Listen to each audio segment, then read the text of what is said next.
We are the landlords of Ghana. It should be shared among us equally.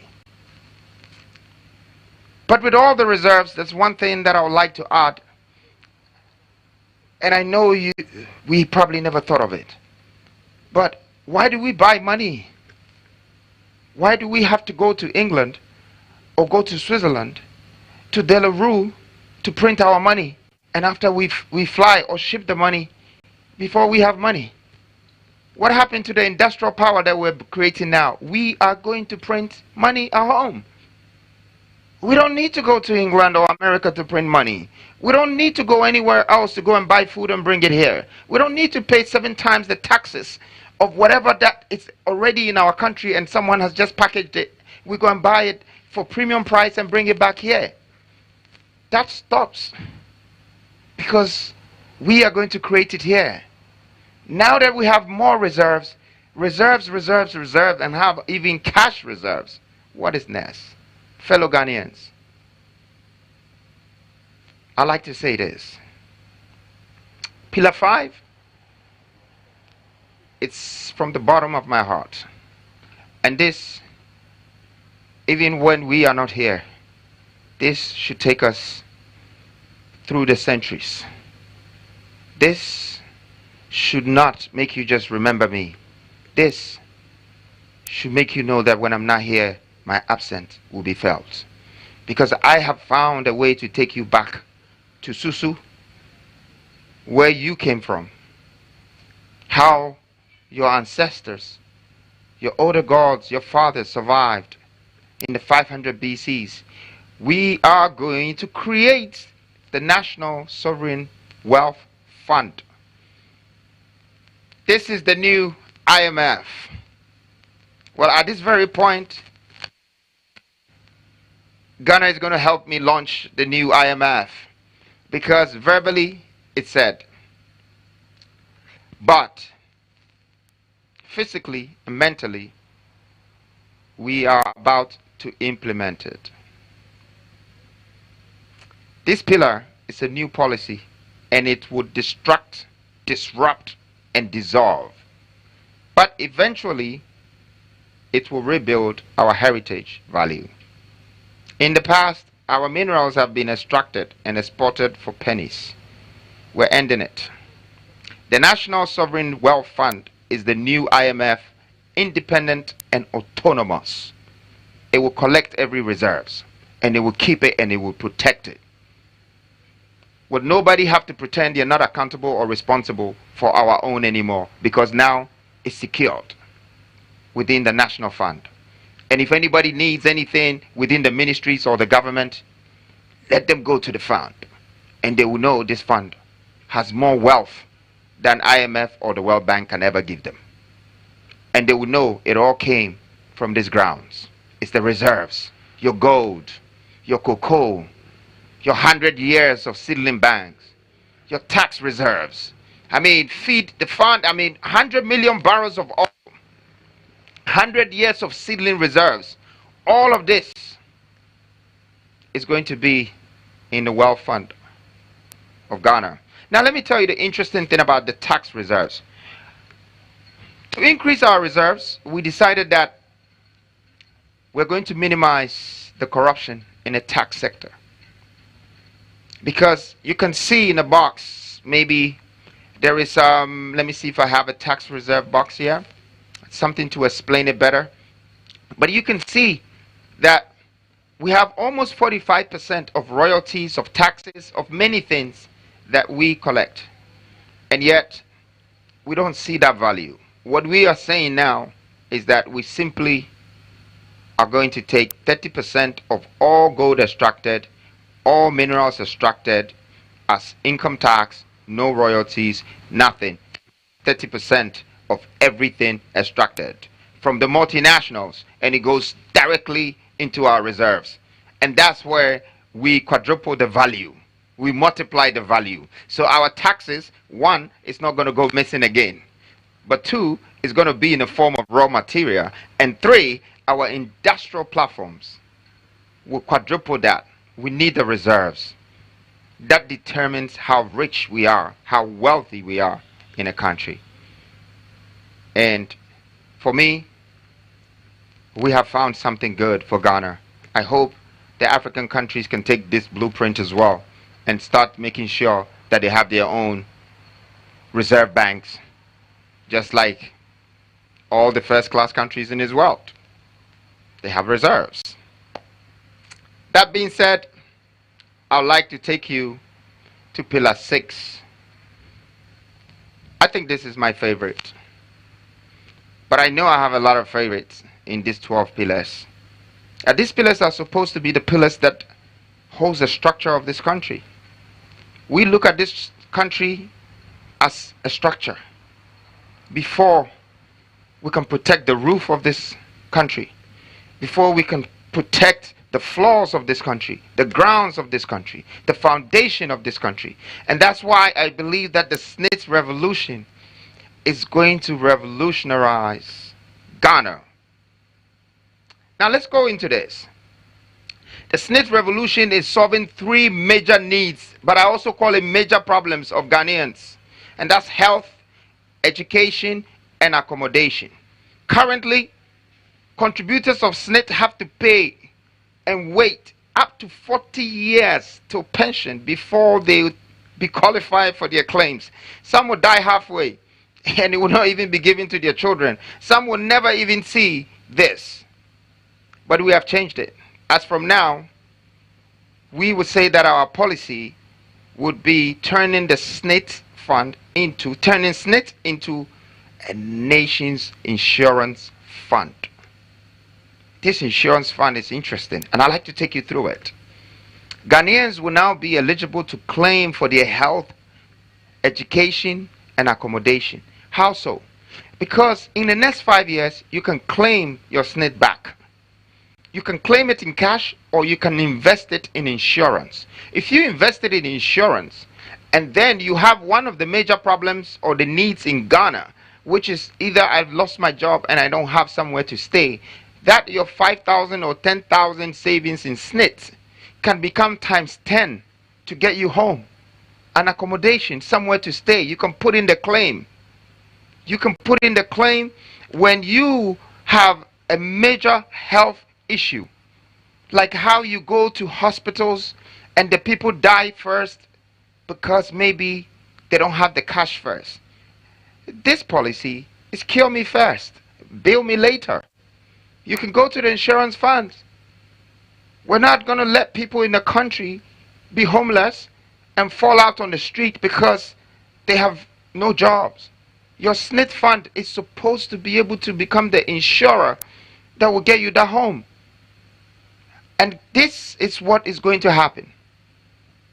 Once we do all of this, we're going to create a fund. This fund will guarantee payments for investors. So I'm a developer.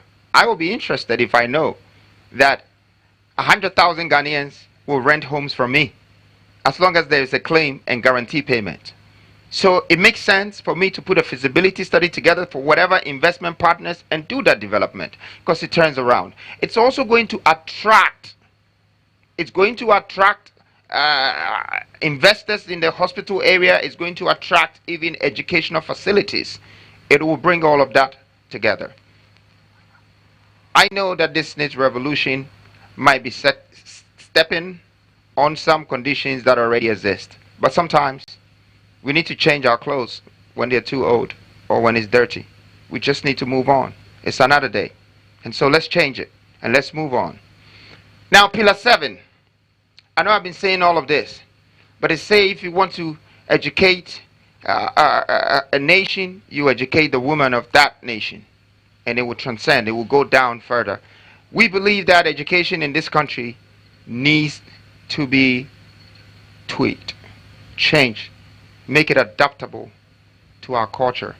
And that's why Pillar 7 introduces to you industrialization. It's industrialization with education coming together. We coined this word by merging industrialization and education.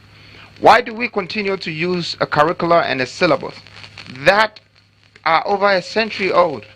And why is it talking about Europe and America? Why can't you study about your ground? Why don't you know about how to dig your gold? Why does it have to take somebody to come from outside to find where your gold is?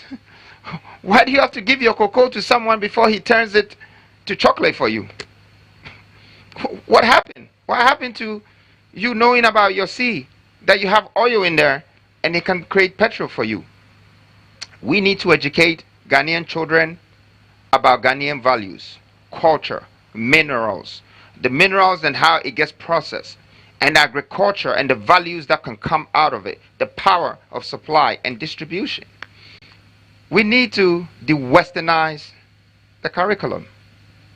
And that's exactly what we're doing. We need to build an industrial mindset, very important. Industrialize the curricula, tailor education to our industrial needs, and out of that, we're going to start building entrepreneurs. We're going to start building industrialists. We're going to start building business leaders. See, what I've realized about Ghana's education is you spend 21 years of educating yourself, and then after, you go look for a job, only to find out that there are no vacancies. When you can be a businessman before you even get your degree. Why do we keep going out there looking for jobs? Knowing the value of our nation, there is a need to protect it. And let us educate our children so whatever we leave for them, they can guide it and they can build a future for the ones who are coming. I'd like to take you to Pillar 8 right now. And Pillar 8 is environmental and human rights protection. Well, environmental might not sound so serious. Human rights, we don't really care about it, but it's very important. But maybe we should start from the environmental protection. Do you know that protecting this environment means you're protecting your reserves? Look at the reserves, I've spoken about it. Look at the trillions. Look at the amount of jobs that it can create. Look at the economy. Look at all of these things. So it's our reserves. And guess what? We are not protecting our reserves. That is our hidden treasures. The reserves is also in the hidden lands, in the waters, the oil, the fishes, the gold, the bauxite, the lithium. It's all in the ground. It's in our water. It's in our farms. So why are we not protecting it? Why is maybe an institution like EPA busy chasing me for residual income or chasing the average Ghanaian for a permit that is given already, when their main aim is to protect these valuable assets? Okay, I mean, you're looking at something like the water poisoning of this country right now. It's hilarious. Almost every water body is poisoned. And we are talking about a water connection, purification, and irrigation. Do you know what it's going to cost us to do that? This water purification, to get all our waters back to the way it is. Do you know that this water poisons the land? And this is the land that we grow our crops on. Why do we poison our lands where we grow the food on? Why do we poison the water that we live on, the reserves?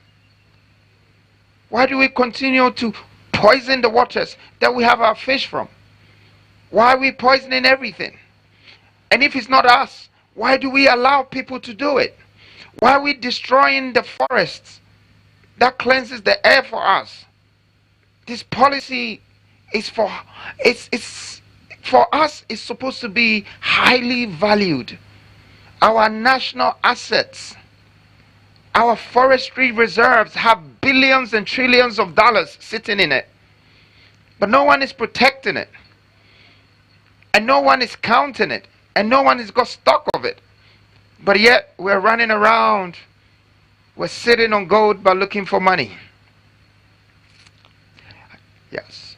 And when you look at all of these things that I've said, you see there is the Forestry Commission, there is the Land Commission, there's all these commissions that can collect commissions.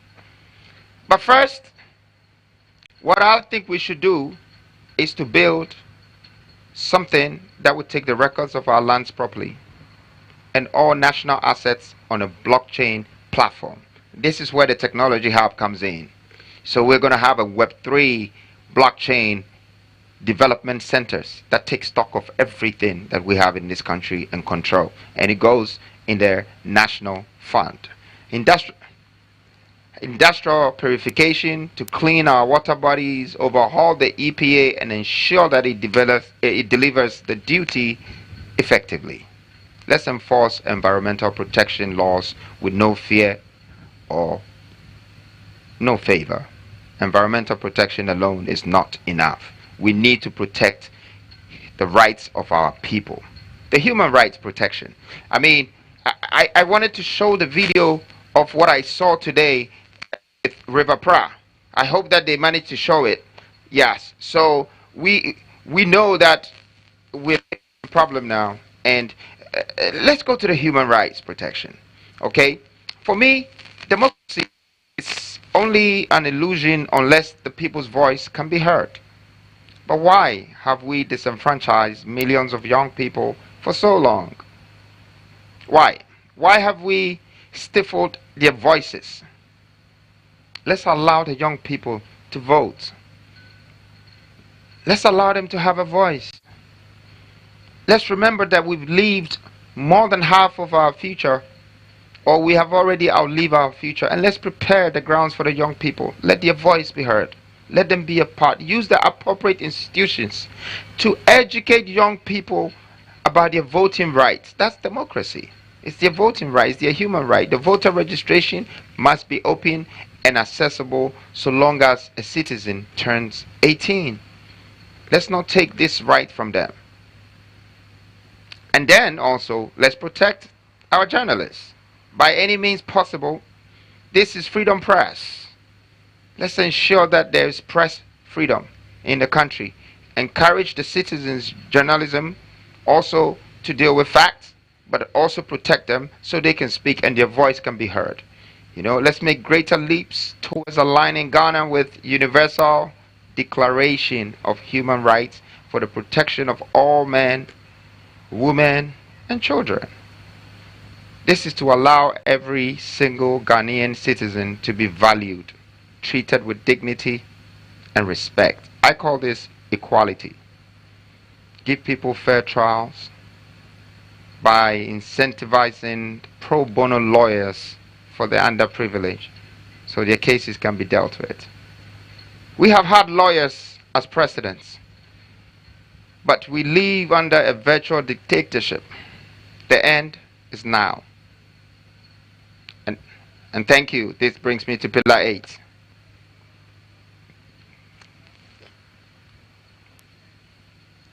All right, so at this point, being at Pillar 8, well, I've been talking for a while now. I think I'd like to take a little break, but let me call the moderator. Let me just bring Kafi back on stage.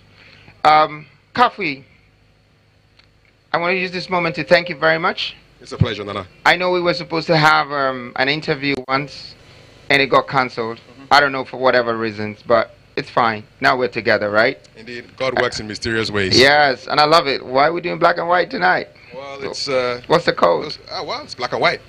Black and white. Everything is clear. All right. Yes, indeed. That's it. So, what do you think so far? This is the 8th pillar, but you know, the 9th pillar is a big thing. So, I want to take a little break, but I just wanted to hear from you. Yes, so well, there's a lot of action virtually, and so people are connecting with the first ever virtual policy launch in this beautiful Republic of Ghana, and keep those interactions coming in. We'll take a quick break, and we want you to keep your eyes focused on two numbers, 10 and then 276. 10 is for the 10-year plan from the New Force movement, and 276, okay, well, you need to watch. So take a look, and we'll be right back. Don't go anywhere.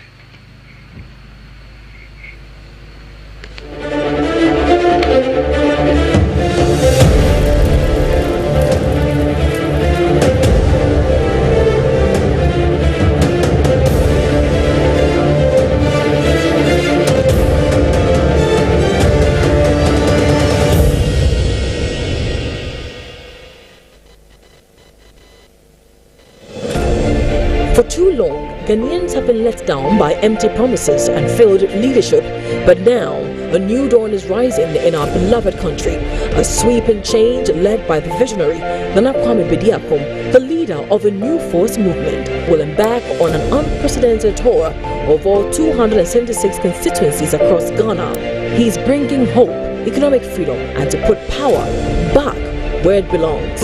With you, be part of this historic revolution that will shape the destiny of our nation. Join the New Force movement now and let's build a nation of our dreams.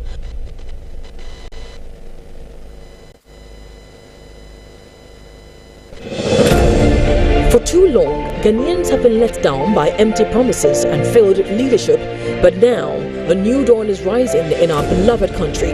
A sweeping change led by the visionary Nana Kwame Bediakom, the leader of a new force movement, will embark on an unprecedented tour of all 276 constituencies across Ghana. He is bringing hope, economic freedom, and to put power back where it belongs. With you, be part of this historic revolution that will shape the destiny of our nation. Join the New Force movement now and let's build a nation of our dreams. And that is my connection with His Majesty Nitaki. I've been watching you from afar, His Majesty, and game recognized game and real do too. We enjoy me in the buy a Frebaco peace and a Frebaco unity. In fear air bako. Yasase air bako. Nippon so air bako. And so a Chamweshiano air bako. We are Kents, we're Quents, we're leaders. And we have to take it. Because power is not given. Power is taken. I stand behind you in any power you take. And I know you'll be behind me too. It is a victory of the Lord that makes a man. Freedom, freedom, to stop freedom. Who are you to stop freedom? Are you God? You can stop freedom. Who are you to stop freedom? Are you God? You can stop freedom. We promote legend, we don't kill legend. Oh, the youth like him. We promote legend, we don't kill legend. Oh, the youth like him.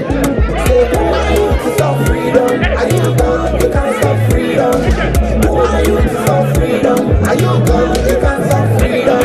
We promote legend, we don't kill legend. Oh, the youth like him. We promote legend, we don't kill legend. Oh, the youth like him. Freedom, freedom, to stop freedom. Freedom, freedom, to stop freedom. Freedom, freedom, to stop freedom. Freedom, freedom, to stop freedom. Who can stand? No man can curse. It is a victory of the Lord that makes a man. What he has said of the true, that is what we stand. The blessings of the Lord is what God makes a man. We stand lifted up, bring out the race. God is the Lord, let's go for the race. Freedom is free for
Freedom.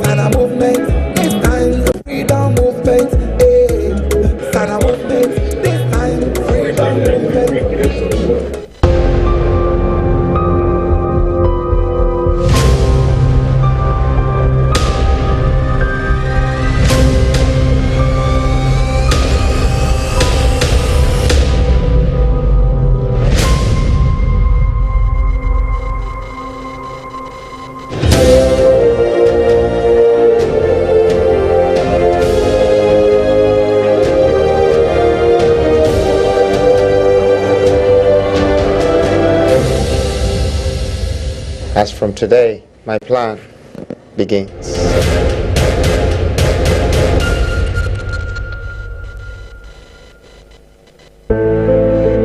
The 16 regions of Ghana are bustling with untapped riches. Western region boasts of $412 billion in mineral resources. Volta region holds $192.6 billion. Eastern region holds $174 billion US dollars. Together, our regions possess trillions in wealth. Ghanaians, this is our divine inheritance. Why should we sell our raw materials for a pittance? Why let others profit while we languish in poverty? This narrative must end now, and the 16th Regional Industrial Revolution is the answer. The 16th Regional Industrial Revolution represents a groundbreaking shift in Ghana's economic paradigm, one that aims to harness the untapped potential of each of Ghana's 16 regions. This ambitious initiative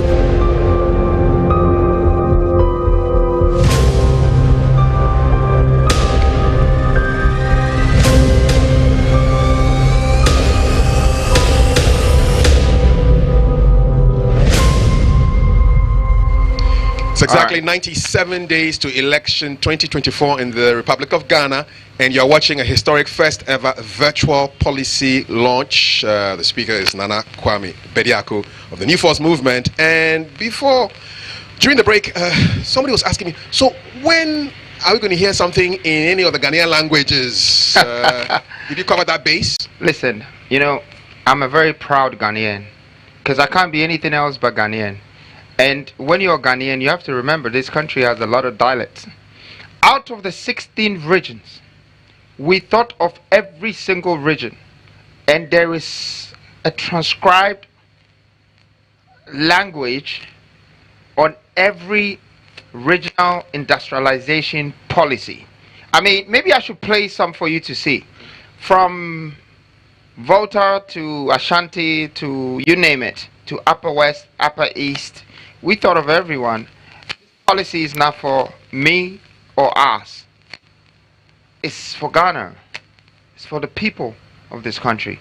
And that's why we've had them in thought. And it's theirs. We want them to know the cost, the value, the jobs, everything that that land owns.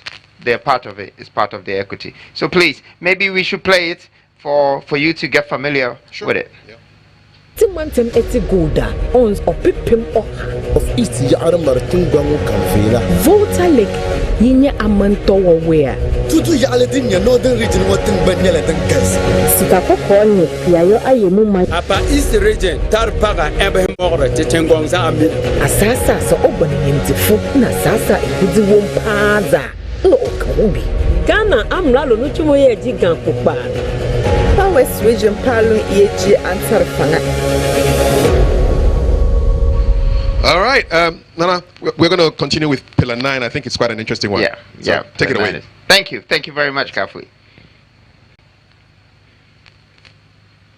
It's almost been an hour and some change into the evening since we started this presentation of our developmental agenda and the policy. But now I'm about to get you into Pillar 9, the Apostolic governance, the 12 ministries. I mean, Apostolic governance, it's a title, it's some title right here, but it's the 12 ministries. They say less is more. Our government will be the leanest, most efficient in the history of African politics. We present to you the Apostolic governance, 1 president, 12 ministers. Create a lean government that will be responsible for the 12 pillars. Now let me start. I'm going to press this, like when you go into one of this, maybe we can press one of them and let's pick one. I'll take you through a few of the ministerial mandates because I think it's very important that you know what they have to do. So we start with Ministry of Finance.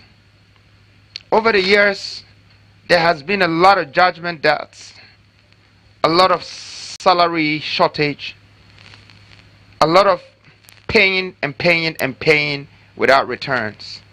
We realize that, not to put blames on anyone, that the Ministry of Finance is struggling. So our mandate is to make the Ministry of Finance become an investor and a developer for the nation building. It should be their responsibility. They should be accountable for it. You know, we want them to be able to go to the sovereign fund, the IMF, and ask for 10 billion for a project that would be supervised, monitored, controlled by us, our investment going into industrial, going into commercial, going into retail. We should be a part of it, and we should control it. And there should be returns. We should not just use our Ministry of Finance for spending. We should use our Ministry of Finance for investment. We have to purchase for right purposes that brings returns. The returns that will pay the salary of the workers of this country. And that's how it should circulate, just to stabilize our economy. I can pick maybe trade as well. Well, trade, it's been like a dormant ministry for me over the past decade. And the mandate for trade is to make Ghana one of the biggest African exporters. The aim of having all of these 16 industrial regional industrial revolution and having a development in minerals and agro processing and packaging and food and this and that is to be able to trade. Now let's think about AFTA. AFTA is a big project. That's 54 countries of Africa have registered with AFTA. What were they thinking? They don't have the resources. They don't have the products to distribute among these 54 countries. Where was the product going to come from? Were we going to import it? Or somebody else was going to come and put these plants in this country and trade in Africa? Ghana stands to be the flagship, the star, the black star of Africa that will have the power of distribution. They have the waters connected to the coast that can just distribute regionally and continentally. And we feed in that gap for AFTA. Is a great opportunity for us. We should look at Ministry of Agriculture. The mandate for Ministry of Agriculture is to establish the National Seedling Bank. And an industrial irrigation systems to support it. But we have the National Seedling Bank. Like we already said in the reserves, we will have a century of food guaranteed for us, and it would be the mandate of Ministry of Agriculture to see to it that it's being monitored, supervised, managed, controlled, and for the public and the citizens of Ghana to get jobs out of this mandate, for the citizens of Ghana to create wealth out of this mandate. But that's what I believe the ministries should be doing. For these 12 apostles should make sure the pillars don't break, because these pillars is going to hold this nation for the next 500 years until greater minds will come together and enhance it again. I mean, we can go through some of the ministries, more of it, and just share the mandate of our policies. But of course, we're going to make sure that there would be the digital copies, that it would go to millions of people as well. But the mandate of maybe a Ministry of Interior to secure the right salary and structures and benefits for security service, like police, fire service, prisoners, or prison officers, immigration officers. I mean, if we want to minimize corruption, the first thing we need to think about is to give value back to our people. Once they have value, the right salary, there is no way they would like to take pure water for bribe. But we just need to give value to our people. And we need the Ministry of Interior to have this mandate and take it serious, that we're moving from the low income world that we live to the middle income world. Creating and putting the right structures in place for everybody to get the fair share of salary and build the economy right. Don't forget, taxes will also help the country. The more jobs we create, the more value we bring. And so that's Ministry of Interior. Maybe I should take you through one or two, but I still have 3 pillars to take you through. So I'm going to take you through this ninth pillar, which is the apostolic governance, and then take you back to the pillars. But there are more and more. You have 12 of this. We are here to build an army of dedicated Ghanaians who will manage this great nation. Ladies and gentlemen, to lead is to serve. And I'm here to serve you. Thank you. Now I'm going to take you out of the apostolic governance and I'm going to take you to one of the biggest pillars. Surprisingly, I guess the title alone, Ghana raising Ghana's first $50 billion.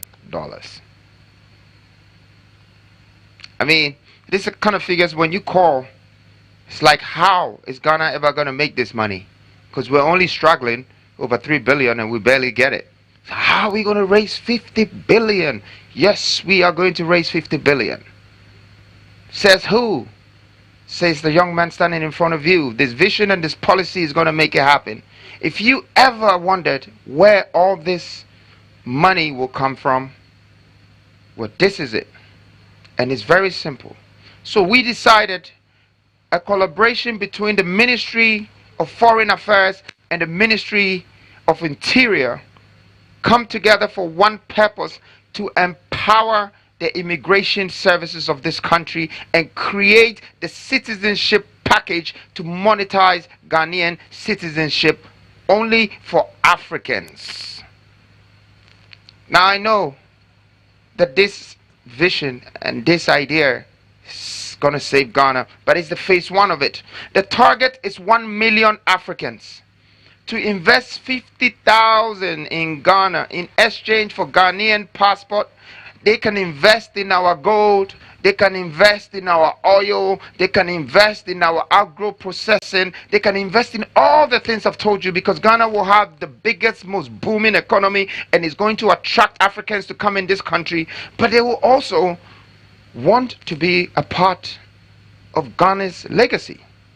And so we have to take advantage of that and raise the 50 billion from Africans by Africans. This very policy marks a history today, because we would not need the Western world to provide for us anymore now that we know we can raise 1,000 times more than they give us. But remember, this is not only about the money. The grand agenda in this is introducing African unification. Is going to start from Ghana. We would be the first people to start the project USA, United States of Africa, by people joining us, and we welcoming them through our borders, but also they will be investing on our lands. See, we're about to initiate a borderless continent, and trade will come through, investment will come through. Our neighboring countries will join us. We're about to join hands. We're about to have an entangled economy that cannot be broken anymore, that cannot be separated anymore.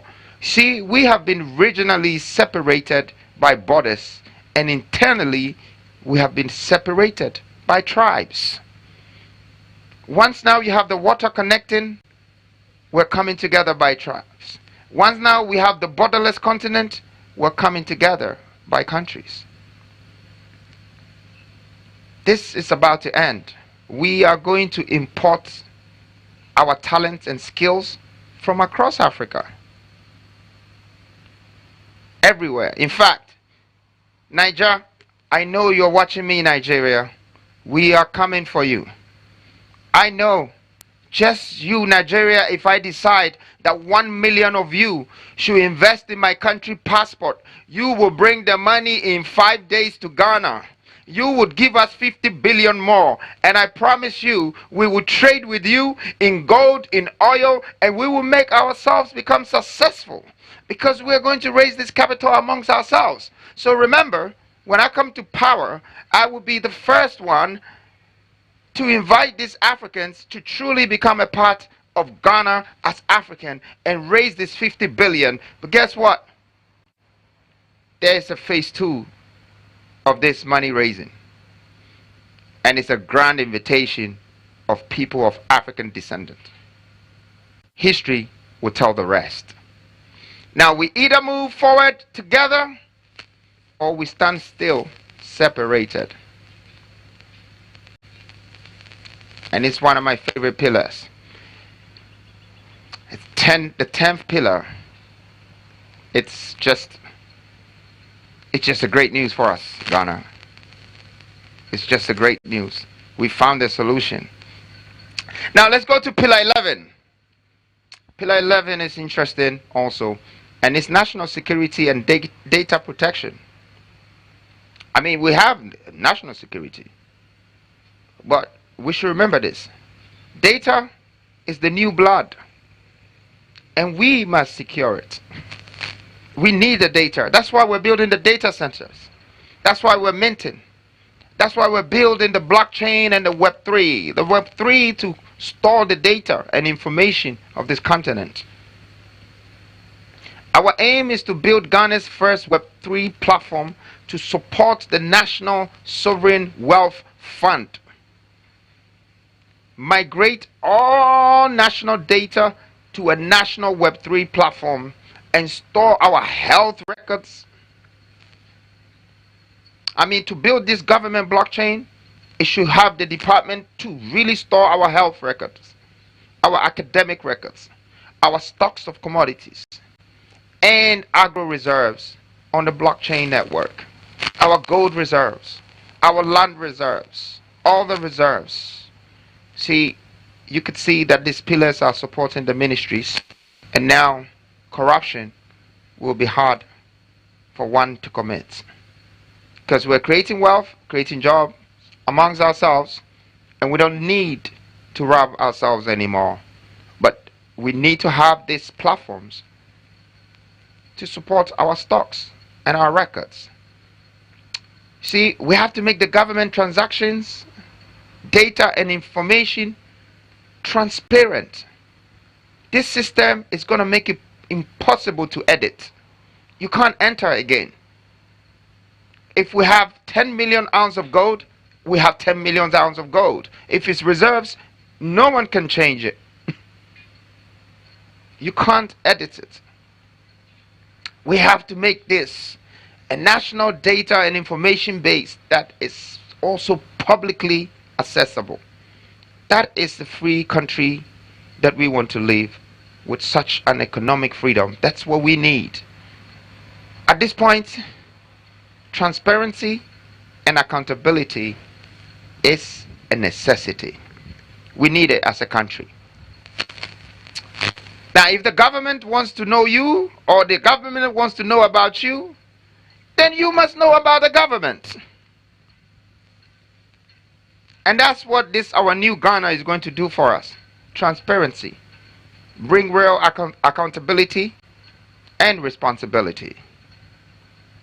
Pillar 12, we're coming close to the end of this presentation. And Pillar 12 is the pillar at the cornerstone of this country, that a lot of people cannot see the value of it, and we did not invest in it right. So we're now becoming victims to the international world for those who have trained theirs and made theirs better. And that's sports and the creative industry. Well, I know that Ghana has breeded a lot of stars, musicians, footballers, but how many of them? You can probably count them. Our approach to the sports and creative industry is ownership and control. We need this. We need ownership and control. We have to own the academies, own the music catalogs, and own the distribution power. How are we going to do this? Let's start by the sports. I mean, first of all, everybody watches football from outside every day, and they actually depend on it. But hey, we can invest in the sports sector. basketball, lawn tennis, and boxing, and etc. Well, this is our plan. First, we're going to build 16 multifunctional sports academies in all the regions, because we don't know where Ronaldo is, we don't know where Messi is. You can find them in any of the region, and therefore we're not going to discriminate. We make sure that there are academies to search for these talents everywhere in Ghana, and we're going to nurture them, grow them, own them, and they also have to own us. Now, what happens when we build these multifunctional sports academies? You see, it attracts something. It attracts educational investors, where they come to yourself to the academies, and your child might be in the academy, but there is an education to support them, so they just don't become a footballer without knowledge, or they just don't end up with their knowledge in their foot. They have to also learn about their country and their resources and what they can create. It will also obviously, apart from the educational facilities, I believe that there could be other things that it will attract in every region to discover more talent. But the point is, we're trying to breed athletes, world-class stars, because they contribute to our economy. One artist can bring billions home in value through endorsement and many things, but we have to start nurturing them now. We have to start building all these platforms and bringing them out from Ghana, and even finding more beyond our borders. We have to also think about how we're going to offer these scholarships, these exchange programs, through partnerships and partner schools with talented students, and then work with them. So that's for me with sports. Although I don't spend too much time for sports, I know that it has a future in Ghana especially. But let's go to entertainment. Entertainment for me is very interesting. You know, we have the likes of some of the greatest artists coming from this country, you know, and we go way back from Osibi says, when they made it to the international platform, but we couldn't protect or secure their royalties because we didn't even build the machine. Today, the New Falls have decided to build the right machine for pushing the Publishing Act that protects the IP of our content creators. I mean, you're talking from bloggers to influencers to YouTubers, authors, painters, musicians, music softwares and filmmakers and software licenses, all of this. We have to protect it. We have to claim the royalties, and we have to make sure that it's circulating in our economy, because they're part of us. You know, to allow artists to hold on to their catalogs such that they are not sold for patents. That's one. Two, we need to build a world-class studio. Ghana is the black star of Africa. This studio needs to be in Ghana. We need to build that studio, that Hollywood type studio, that Tyler Perry studio type. And that is going to attract the market from other countries. It's going to boost tourism. It's going to bring people from South Africa, Nigeria, England, Europe, America to come here and make their movies and do their production. And of course, we need to entrust the national security to partner or collaborate with the NCA and the cyber security department to clamp down the piracy completely. That's the biggest corruption in this area. And I know the likes of all the musicians in this country right now, artists and everybody, you need this. I need it for you too. We need to clamp it down so we can get our real residual income, our real royalties will come to us without people intersecting or interjecting the funds before it reaches us. Once we secure our publishing terrain, it will elevate our creative industry to deal with international entertainment corporations such as the Sony, the Universal, the Columbia. You know, we need to partner with them. The iTunes to distribute songs, all the international giants. And talking about creative industry, we can't talk about creative industry without talking about fashion and arts. Now, fashion is important. The way you dress is the way you are dressed. But hey, we have to create a world-class art gallery for the African art and culture. And this comes together. It comes together with the people. You know, you have to mix the two. Create the pattern, the plants, and the production. When I say pattern, I mean you have to understand what fashion is when you go from cotton to textile to yard and to the pattern before you bring the shirt or the clothes. And then you have to be able to have industrial power to do more production, excessive production, and distribute. This is where I think with our fashion industry need to go. You know, having power of production and power of distribution by using the cotton right and get the shirts out. This final pillar shall be managed, monitored, and evaluated by the Ministry of Tourism. I'm now bringing you to the end of my presentation, and I stand for three different things. So is the new force. It's equity, equality, and empowerment. Every individual deserves the opportunity to thrive, regardless of their background, gender, or circumstance. We are here to foster a society where every voice, from different abled to the underprivileged, everybody have to be heard. Where every talent is nurtured and every dream has to have a chance to become a reality. This is our commitment, the new force, to create a new Ghana where equity, equality, and empowerment are the norms, paving the way for a country that is forward, that is inclusive, just and truly a transformation. Let us move forward together. And with this vision, united in our resolve to build a brighter future, more equitable future for all, for one Ghana, one people, and one nation. Thank you very much for tonight. I would like to bring Kafui back. Maybe I need to talk about the 10-year plan, which is the non-negotiables. The 7 non-negotiables. And how have you been all night? Well, I should be asking you, first of all, that's a masterful job. Thank you. Thank you very much. 2 hours on your feet explaining your vision to the people of Ghana. And there's a lot of reaction and feedback across the portals. So I'm sure there's going to be a lot of plugging into to find out exactly what your vision is. And I want to say thank you for giving the people the opportunity to hear what is in your mind for the people of Ghana. Thank you. And that wraps up our very historic first ever virtual policy launch by Nana Kwame Bediako from the New Force Movement. Keep it going.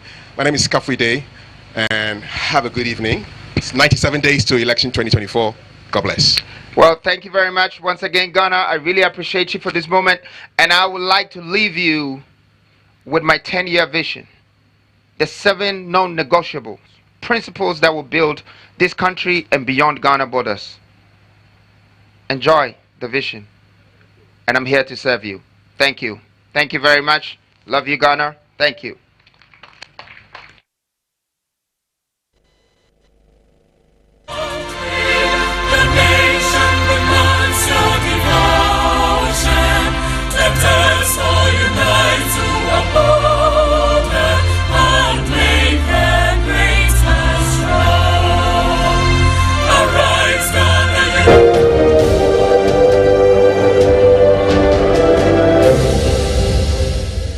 As from today, my plan begins.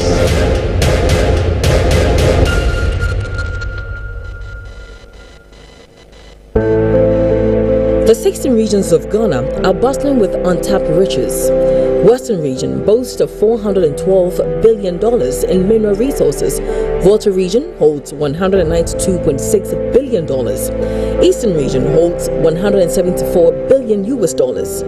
Together, our regions possess trillions in wealth. Ghanaians, this is our divine inheritance. Why should we sell our raw materials for a pittance? Why let others profit while we languish in poverty? This narrative must end now, and the 16th Regional Industrial Revolution is the answer. The 16th Regional Industrial Revolution represents a groundbreaking shift in Ghana's economic paradigm, one that aims to harness the untapped potential of each of Ghana's 16 regions. This ambitious initiative will transform Ghana from a nation reliant on raw material exports to a powerhouse of industrialization and manufacturing, creating a self-sustaining economy with robust regional development. This revolution is our new economic dawn, nation builder, wealth generator, and job creator. Now envision a Ghana where our gold isn't just mined but transformed into reserves, and picture bauxite turned into aluminium product and iron ore forged into steel right here in Ghana, a country where hundreds of thousands of jobs are created for each region to extract, process, and distribute the region's mineral and agriculture resources. This is a call to arms to transform Ghana from a beggar into a manufacturing, processor, distributor, and controller of its own wealth, and to lead the rest of Africa to economic freedom.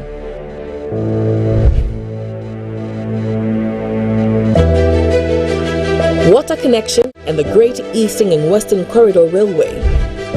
A true industrial powerhouse demands a revolutionary overhaul of distribution networks. Ghana, blessed with abundant water bodies, from vast seas to rivers, lakes, and streams, stand ready to harness this potential. The new force will lead the charge to drench our lands, forge connections, and establish a network of canals and inland harbors to transform Ghana into a bustling hub of trade and transportation. For decades, the River Pra has yearned for the opportunity to carve a path to the coast, transforming into a vital canal that links and serves the heartlands of Ghana. The Tana River has the potential to be simultaneously connected to both the Volta River and the coast of Olugu, creating a strategic waterway that enhances connectivity and boosts regional development. These waterways, complemented by strategically placed inland harbors, hold the promise of fueling our nation's growth by facilitating the efficient movement of goods. But, more importantly, Ghana will become the powerhouse of Africa, leading in regional and continental distribution, irrigation, and purification. On the ground, we intend to lay down our audacious railway network, spanning over 8,000 kilometers to cover the eastern and western corridors. Steel, born from our own industrial revolution, will be the backbone of this transformation. By harnessing the power of our waters and creating a vast eastern and western railway network, Ghana will rise as a gateway for commerce on the continent, driving economic growth and regional integration. This is not just a vision, it is an undeniable truth.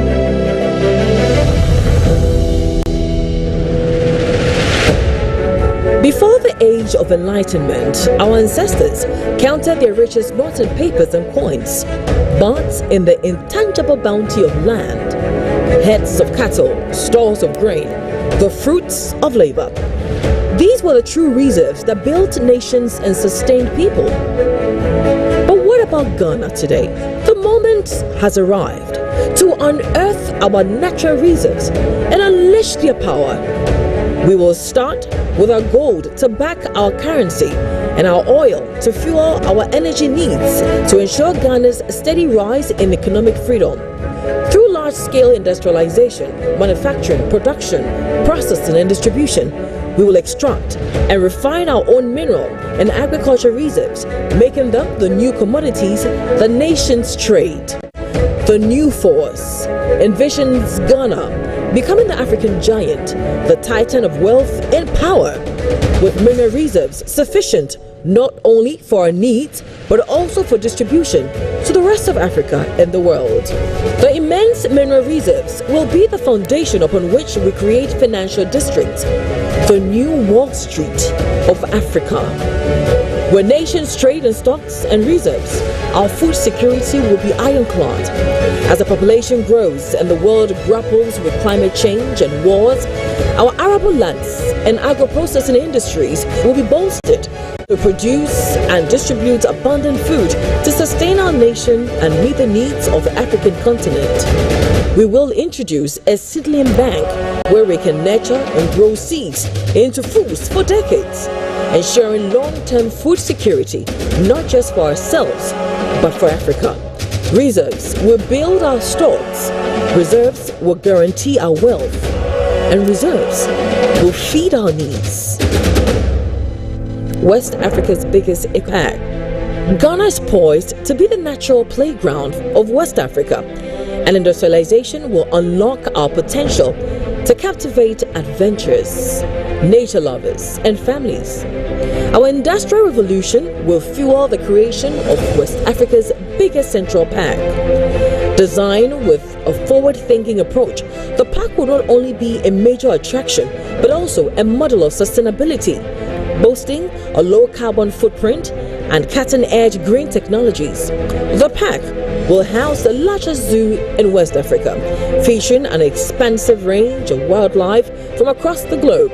Adjacent to this, a vast safari park, which will offer exhilarating experiences with guided tours and immersive encounters designed to captivate visitors and provide educational insights into wildlife conservation. In addition to these wildlife attractions, the Eco Park will include innovative water parks featuring thrilling slides, wave pools, and lazy rivers, a grand museum to celebrate Ghana's rich cultural heritage, and a city of hotels to provide world-class accommodation. This integrated approach will ensure that visitors have a memorable stay and experience the best of Ghanaian hospitality. To see this Eco Park attracting Europeans, Americans, and Asians to Ghana to witness our greatness and marvel at our ingenuity. At Chimota Forest, the nature reserve for this project will transform into a living, breathing symbol of our tourism power, showcasing our potential in every attraction and building.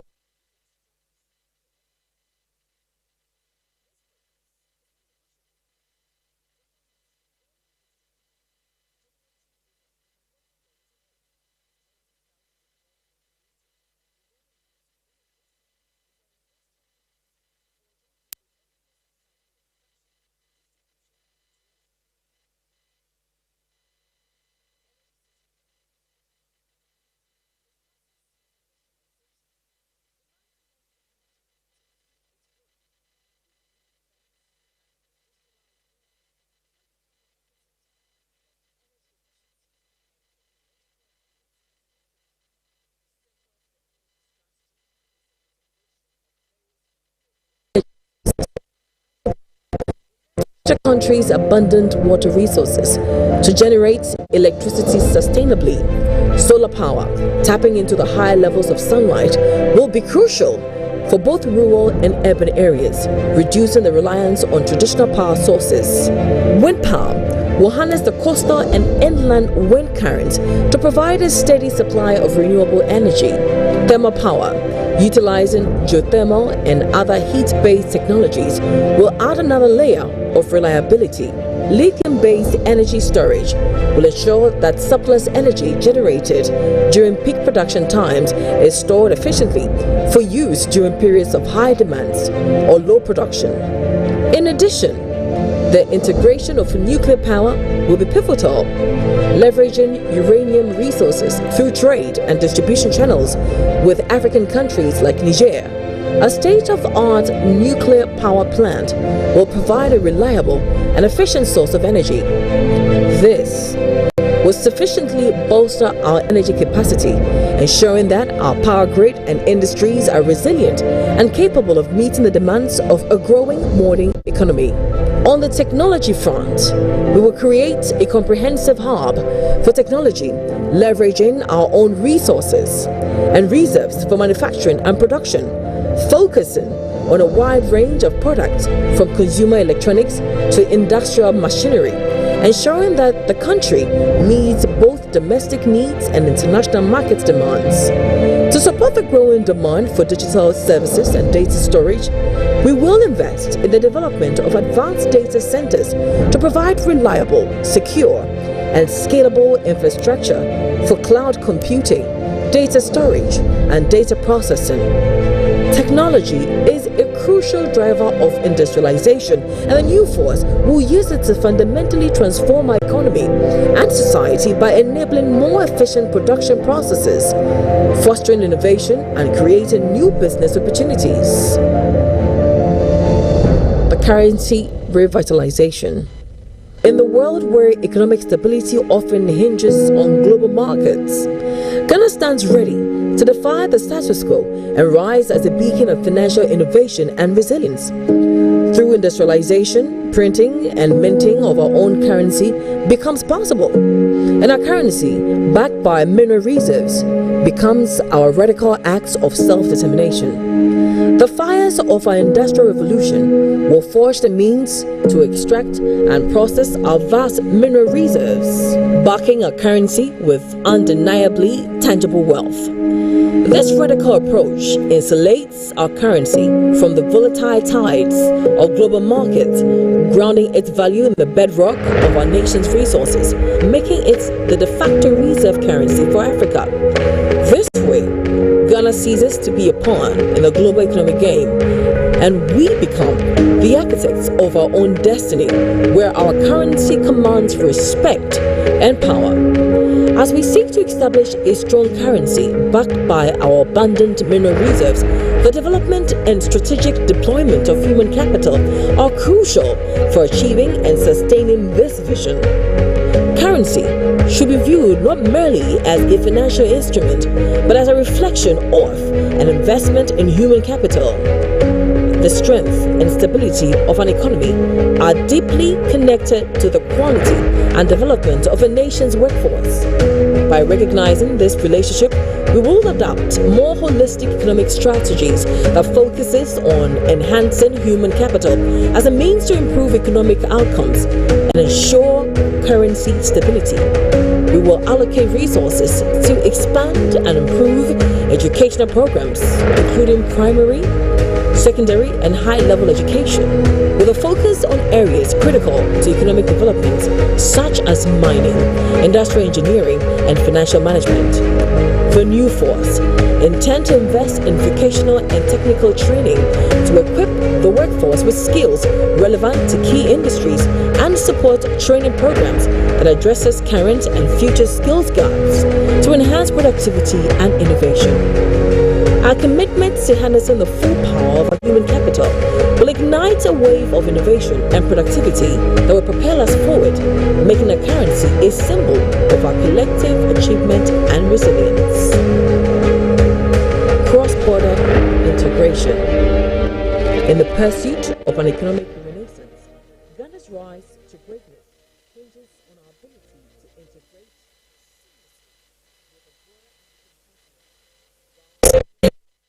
Onua TV, Onua